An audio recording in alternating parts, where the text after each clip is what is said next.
How we doing, guys? Lawrence Rosenberg coming at you live from the front lines of the great American pandemic lockdown of 2020. We're in week 2 of this nonsense, and I got to tell you, be careful what you're looking at.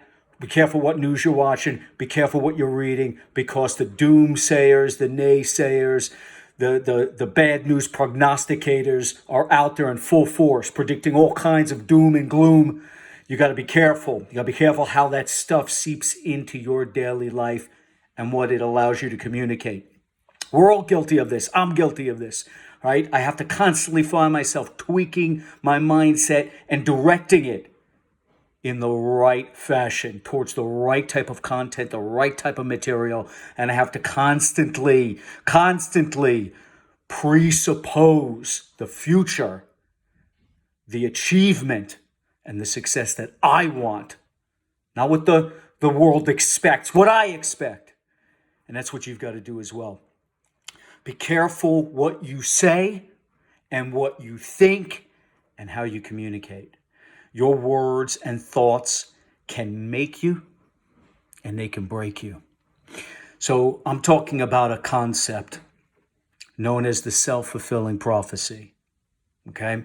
And this was actually a term that was coined by, I'm reading here from some notes. I'm fascinated by psychology, human behavior.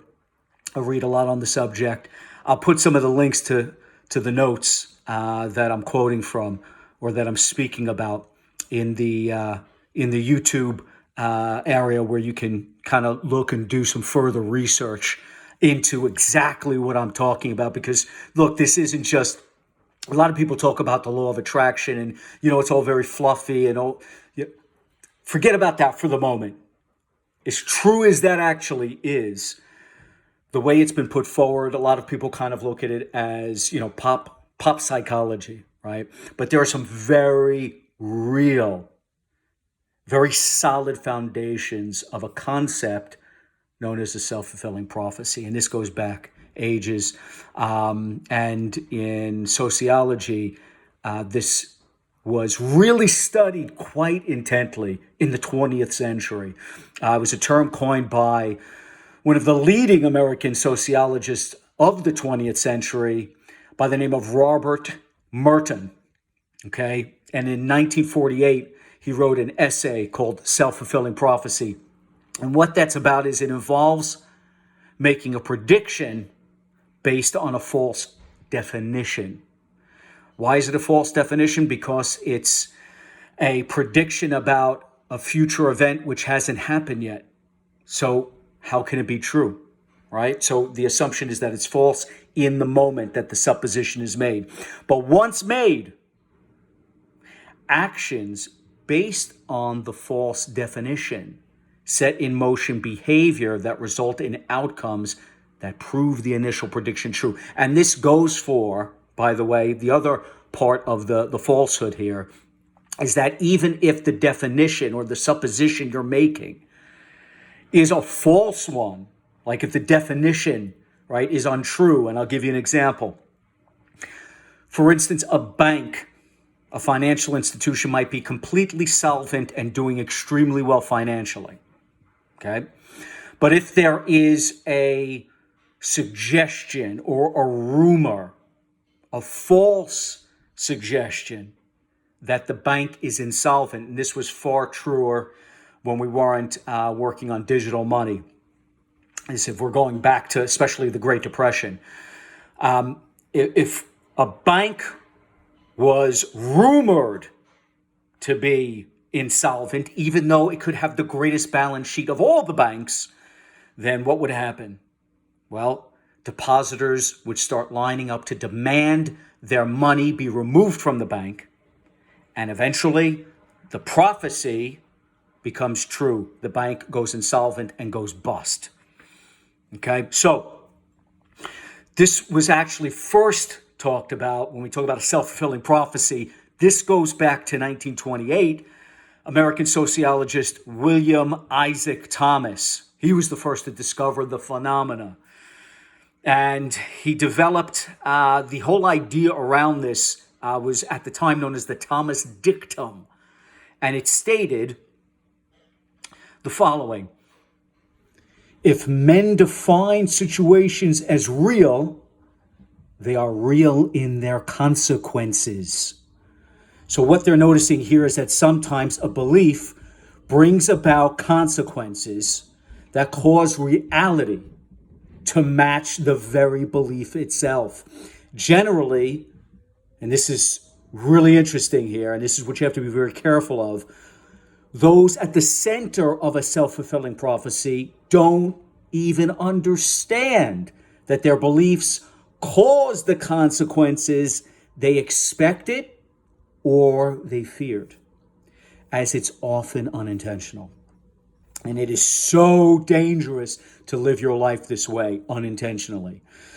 It's especially dangerous for you if in any situation you are leaning towards or drifting towards the negative, as all of us are apt to do from time to time, because by not redirecting your thoughts purposely in a predetermined fashion, you are unconsciously gravitating towards content, material, news, information that supports your notions, your negative notions. And even without communicating to anyone a potential negative outcome, you are projecting a frequency, a signal that is picked up by those you interact with. And again, the consequences will be the same as if you had been communicating all along, prognosticating as a doomsayer that things aren't going to go the way you want.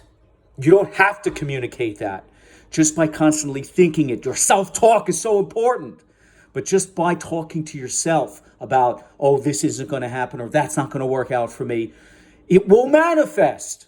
It will manifest in your actions subconsciously. People will pick up on that. The phrases you use, the words you use, the verbs that you're choosing, they will indicate this. It will bounce off and reflect right back at you. This is why it is so important for you to be intentional. Intentional, to act with intent and purpose towards a strong, fulfilling, positive outcome with whatever it is you're looking for, and to predefine our beliefs, even if you don't believe it. Even if you don't believe a potential possibility is true for you, that doesn't matter. Begin with a supposition. Begin with a presumption that it will happen. You don't have to believe it, but you have to presume it. If you can suppose what it is you want, as opposed to constantly thinking about the likely outcome being unwanted or negative or not what you were hoping for or wishing for, right? If you can at least suppose a supposition, a notion that this is what is going to happen, then you will put off the frequency and the signal and the vibration. You'll use the words, you'll read the material, right? You'll watch the videos, you'll read the books, the words that you pick out, right? When people are talking to you, what you project will reflect back at you, and it will start to validate your supposition. And the formula for this has been, again, created by psychologists, behavioralists, sociologists. Here it is. Here's the formula. Here it is. First, we harbor a notion or set of beliefs about ourselves.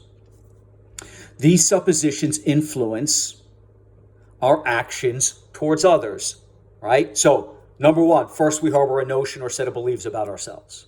Remember, it doesn't have to be a belief. It could be a notion. Then these very suppositions influence our actions towards ourselves and others. Then number three, our actions towards ourselves and others shape the belief that the world has about us. And of course, impact their belief, the world's belief, your friends, your family, your acquaintances, their beliefs about you.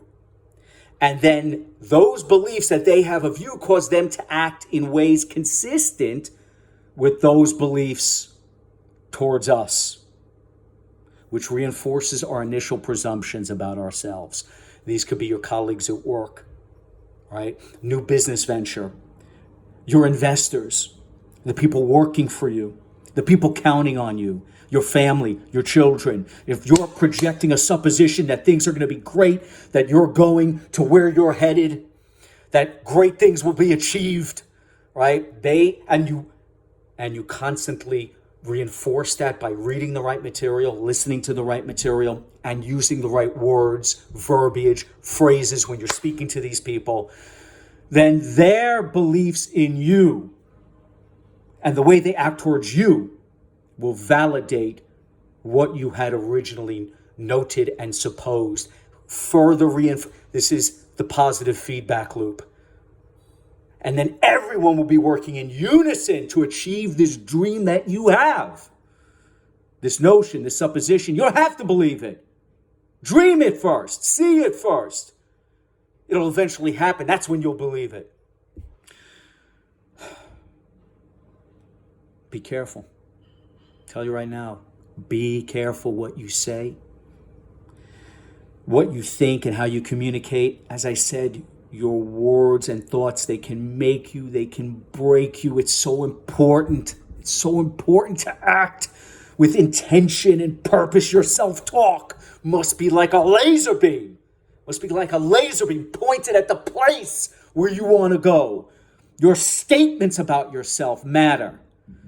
Your suppositions about yourself matter. Your notions about your future matter.